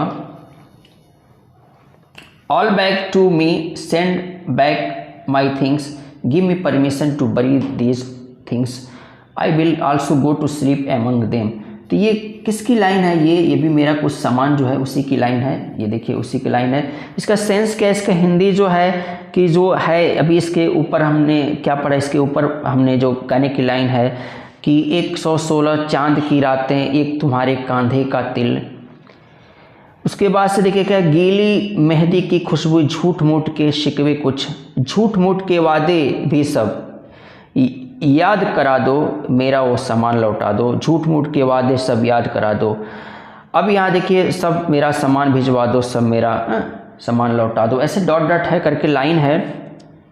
और यहाँ जैसे देखिए क्या, जो लास्ट में जो एक जो लाइन इसमें आती है कि एक इजाज़त दे दो बस, जब इसको दफनाऊंगी मैं भी वहीं सो जाऊंगी। तो ये जो क्या है, ये गाने की लाइन है, मेरा कुछ सामान। आपको टाइम मिलेगा तो आप सुनिएगा, अच्छा गाना है, मुझे तो अच्छा लगता है, अब पता नहीं आपको कैसा लगे। तो ये देखिए अगला जैसे देखिए नेक्स्ट क्वेश्चन, क्वेश्चन नंबर 91 कि what was the real name of Gulzar. Gulzar sahab ने जो लिखा ये गाना मेरा कुछ सामान जो है, तो इनका रियल नेम क्या रहा? तो रियल नेम रहा देखिए संपूर्ण सिंह कालरा।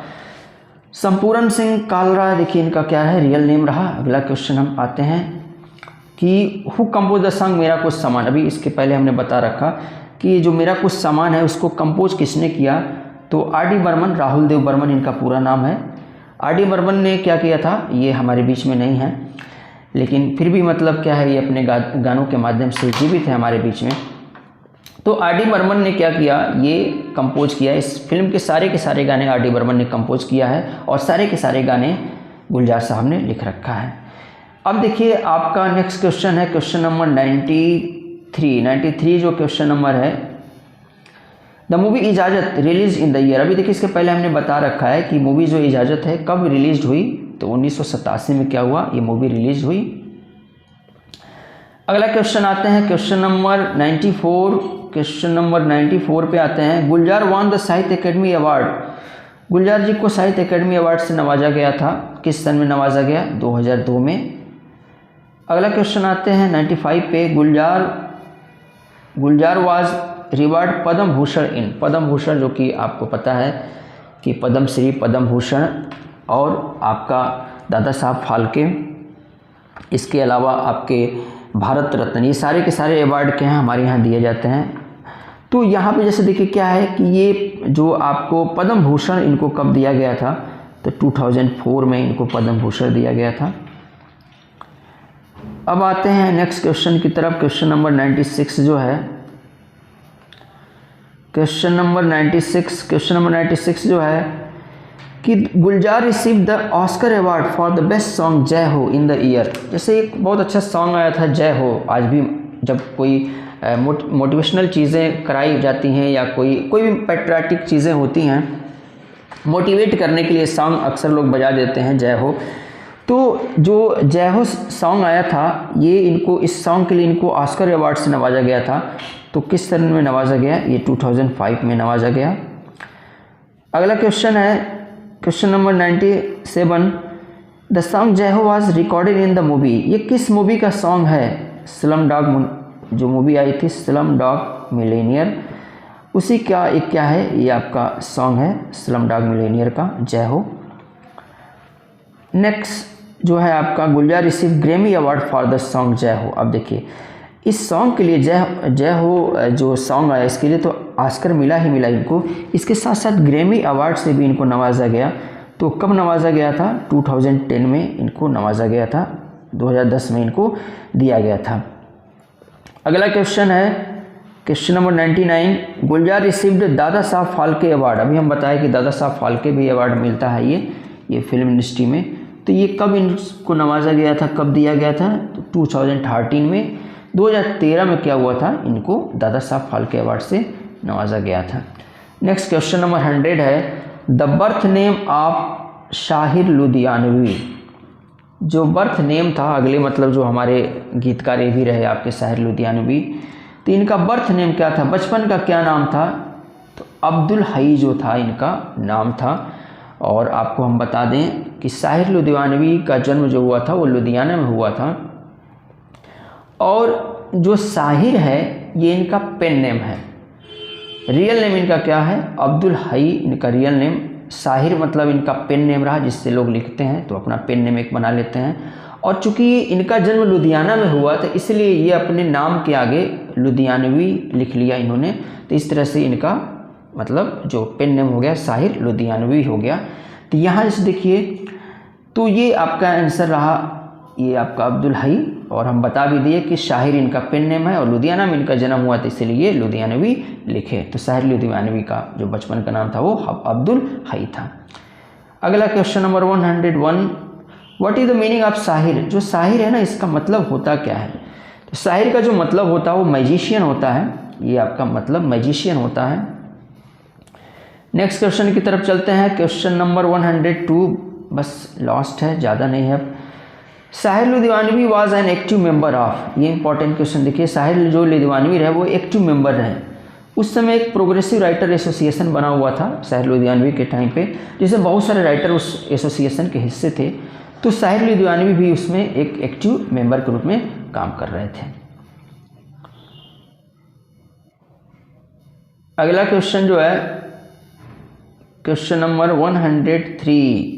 103, क्वेश्चन नंबर आपका 103। शाहिर लुधियानवी वाज अवार्डेड पद्म श्री इन। शाहिर लुधियानवी को अवार्ड किया गया था पद्म श्री से, कब किया गया था, तो 1971 में, 1971 में क्या किया गया था, इनको पुरस्कार दिया गया था पद्म श्री से। अगला क्वेश्चन है क्वेश्चन नंबर 104 जो है, Shahir Ludhianvi received film fair award for the best lyricist in the year 1964 for the song. ये देखिए, जो शाहिर लुधियानवी हैं इनको फिल्म फेयर अवार्ड से नवाजा गया बेस्ट लिरिसिस्ट का, एक सबसे मतलब अच्छे गीतकार के रूप में 1964 में। तो किस सॉन्ग के लिए इनको अवार्ड ये मिला था, तो जो सॉन्ग रहा वो था जो वादा किया वो निभाना पड़ेगा, ताजमहल मूवी जो है उसी का ये सॉन्ग है। तो देखिए इस पर क्वेश्चन पूछा जा सकता है कि जो ताजमहल जो है, जो वादा किया वो निभाना पड़ेगा, तो किस मूवी का सॉन्ग है, तो ताजमहल का है। और उसके बाद से ये फिल्म मतलब ये इसके लिए इनको फिल्म फेयर अवार्ड कब दिया गया, तो 1964 में दिया गया। तो अब जैसे देखिए इस तरह से इस पर कई क्वेश्चन बन सकते हैं। ये कोई भी एमसीक्यू है उस पर कई तरह से क्वेश्चन बनाए जा सकते हैं, बस आप समझ लीजिए अच्छे से, तो किसी तरह का भी क्वेश्चन बनेगा उसको आप करेक्ट कर लेंगे। अगला आपका है क्वेश्चन 105, 105 नंबर, लास्ट क्वेश्चन है इसका। Shahir Ludhianvi received film fair award for the best lyricist in the year 1977 for the song कभी कभी मेरे दिल में ख्याल आता है। मूवी जो कभी कभी मूवी आई उसी का एक गाना है, कभी कभी मेरे दिल में ख्याल आता है। तो इस तरह से इनको देखिए, आपसे बता दें जो आपका फिल्म फेयर अवार्ड जो है, एक अवार्ड इनको 1964 में मिला, और वो किसके लिए मिला, जो वादा किया वो निभाना पड़ेगा, ताजमहल मूवी से, ऊपर हमने इसको पढ़ा। और जो एक क्वेश्चन है कि दूसरी बार जैसे 1977 में भी इनको बेस्ट लिरिसिस्ट का अवार्ड मिला, और किसके लिए मिला, ये जो मूवी है कभी कभी, इसके लिए इनको मिला, जो कभी कभी मूवी है इसके लिए अवार्ड मिला। तो फ्रेंड्स इस तरह से हमने क्या हुआ कि टोटल मतलब हम देखिए 105 मल्टीपल चॉइस क्वेश्चन को हम पढ़े हैं। और आगे की वीडियो को भी देखने के लिए इस तरह से हमारे क्वेश्चंस हर टॉपिक पे आते रहेंगे। पॉपुलर लिटरेचर हुए या आपके नाइजीरियन लिटरेचर हुए, अफ्रीकन लिटरेचर हुए, आपके इंग्लिश लिटरेचर हुए, इन सब पे वीडियो बनेंगे, एमसीक्यू क्वेश्चंस बनेंगे। तो अगर आपको देखना, हमारे चैनल को सब्सक्राइब कीजिए आगे के वीडियो को देखने के लिए। आपका दिन शुभ हो।